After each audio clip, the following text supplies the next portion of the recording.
من الشيطان الرجيم. سبحان اللہ. بسم الله الرحمن الرحيم.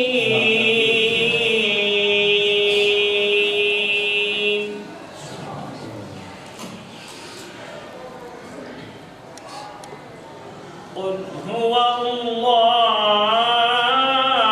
أحد الله الصمد. قل هو الله أحد الله الصمد لم يلد ولم يولد ولم يكن له كفوا أحد. صدق الله العظيم. صلى الله عليك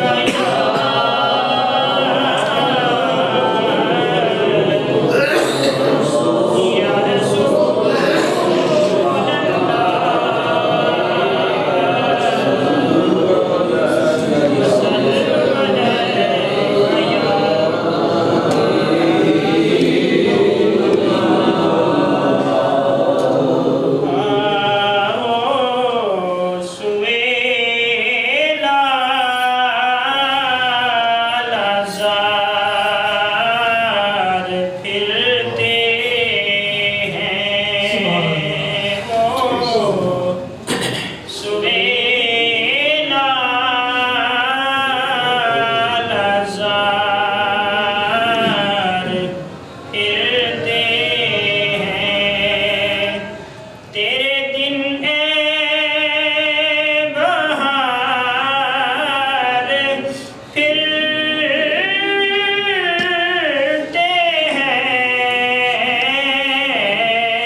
جو تیرے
والسلام على من لا نبي بعده وعلى آله وصحبه وأزواجه كما أراد. أما بعد فأعوذ بالله من الشيطان الرجيم. بسم الله الرحمن الرحيم. نحن نقص عليك أحسن القصص بما أوحينا إليك هذا القرآن وإن كنت من قبله لمن الغافلين. وكذلك يجتبيك ربك وكذلك قال يوسف لأخيه إني رأيت 11 كوكبا والشمس والقمر رأيتهم لي ساجدين. قال يا بني لا تقصص رؤياك على إخوتك فيكيدوا لك كيدا إن الشيطان للإنسان عدو. وكذلك يجتبيك ربك. مرحبا. أهلا وسهلا مرحبا. الشامدين